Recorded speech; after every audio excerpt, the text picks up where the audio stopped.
excited to have Janai Wall, the chairman and CEO of the Sullivan family of companies, and she's going to be making for us one of her favorite dishes. So what are we making? We are making a macadamia pesto sun-dried tomato torte.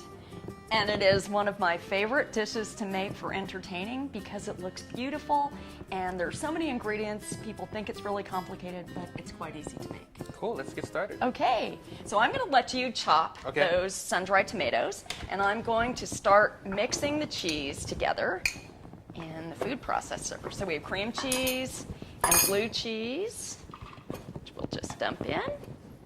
And we're just going to mix it until it's smooth. I'm going to pulse it a couple times to soften it up, and then we'll just let it go. Cool.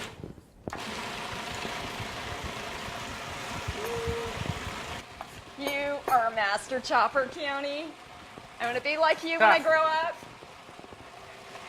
Okay, this is good. That looks good. Is that ready? Ready. Okay, so why don't we're going to get this thing all set. We're going to come back, and the next stage is pesto, right? Yes, the pesto. Okay, all right. So now we're going to make the pesto, Sounds Keone. good. And so what I have here is spinach. And, I'll take that. okay, and some basil. Fresh local basil, which is nice. And some parsley. So why do you why do you add spinach in with basil and parsley? I think the other flavor, it just adds to the flavor and rounds out the pesto. Nice. And so I think you'll see when you taste it that it has some complexity to the flavors, and it makes it quite nice. So I'm going to throw the garlic in too. Okay. And we'll get it started and pulse it a few times to just get this chopped up. There we go. And then I'm going to add macadamia nuts.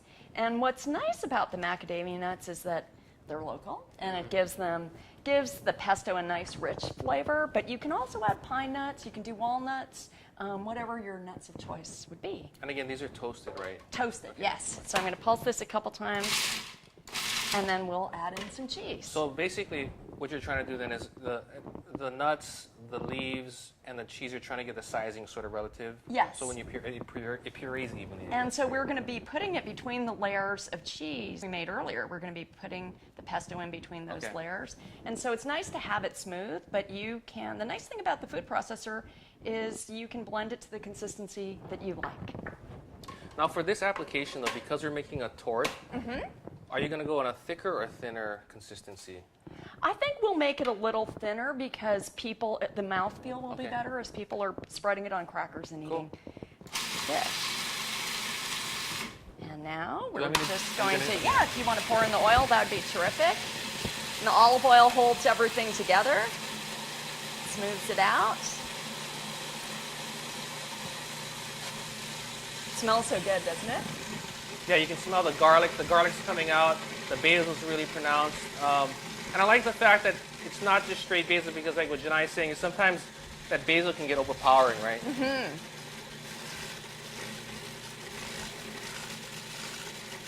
The color is great. I think spinach also helps because basil can oxidize and turn black, and the spinach the chlorophyll is gonna help keep it nice and bright green. I think it's good. Good.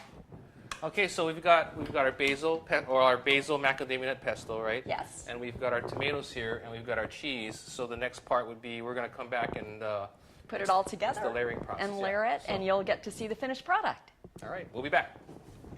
So we have all of our prepped ingredients, right? We started off with the cheese mixture, and then we just made pesto. I chopped the tomatoes. And now it's the layering process, right? Yes, and we're going to put it all together, and Keone just showed me a little trick. Yeah, one of the things that I like to do when we're doing molded terrines and things like that is if I'm going to line something with saran wrap, I usually take a little bit of oil and I'll rub it on the inside of the mold, and then when I lay the plastic into it, it adheres and it clings, and so sometimes when you try to make it, the plastic doesn't want to work with you. It makes it a little bit easier. The other thing that we're doing is we took the cheese. Now, you don't have to do this at home, but I find that it's sort of neater and cleaner to do is we do the pastry bag and we put the cheese filling in the pastry bag. If you don't have pastry bags, you can take a Ziploc bag or a regular bag, put the product in there, and you can make a makeshift bag. But I'm going to start here, and the first layer, we're going to start with the layer of the cheese, right? And I have done this with just a knife if you don't want to do the pastry bag, since I don't have a professional chef at home with me to do this. But that actually looks beautiful. Looks like fun. Okay, so I'm just about done with that layer here. Oh, it's much cleaner to do it this way. You're more fighting with the knife and spreading. And then I'm going to put a layer of the pesto right on here. And really, you know, you can decide how much you want to put on. I like a lot of pesto, so I'm just going to put a little bit more, and then we're going to spread it out with this knife. Oh, perfect. I'll be your assistant here. I love having an assistant. I'm your sous chef. Might have to take Keone home with me. Okay. Does that look good?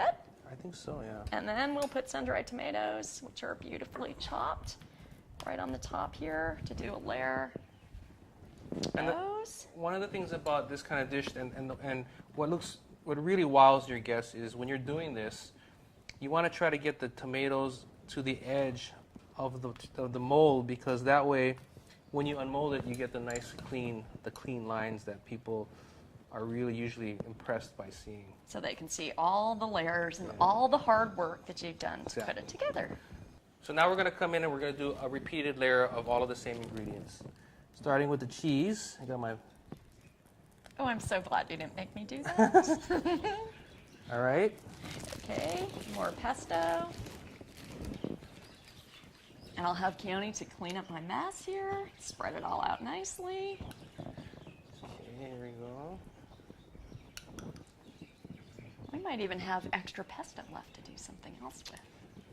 Do you like, when you have pesto and you do pasta, do you do penne, or do you do like, what's your favorite pasta shape with pesto? I like pesto on anything.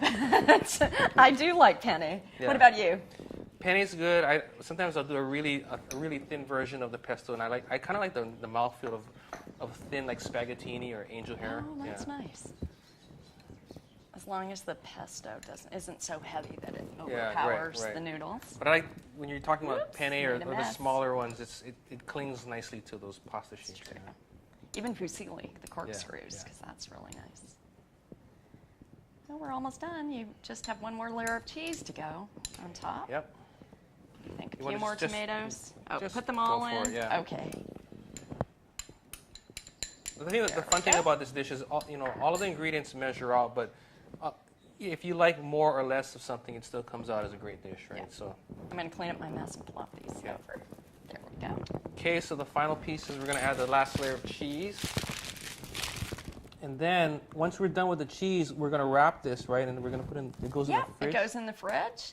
And you can leave it there overnight. And then we will show you in a few minutes how we unmold it and have it ready to serve for your guests. Perfect.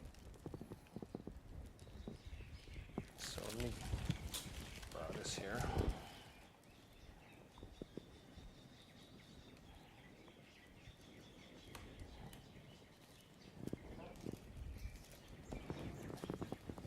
Okay, so now we're going to wrap it up so we can put it in the refrigerator, and we've done the piece of plastic long enough on each side so that we'll be able to cover it completely so it's nicely sealed.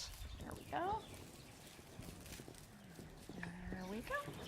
Looks all set, and it's ready to go in the refrigerator. Perfect.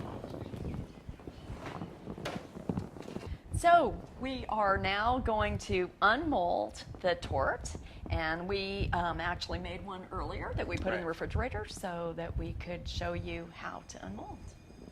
Right, I guess I'll get to do the honors. Yes. So let's do this, and take all the plastic off, and hopefully Keone's trick worked. And I'll put this here. Flip it over in the center of the plate, hopefully, and remove this. You want to take half? Take the foil off first. Okay.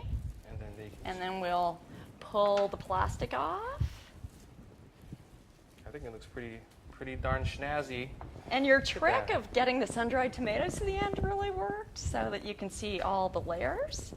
Wow. And I'm going to just put a fresh basil leaf right on top to add a finishing touch.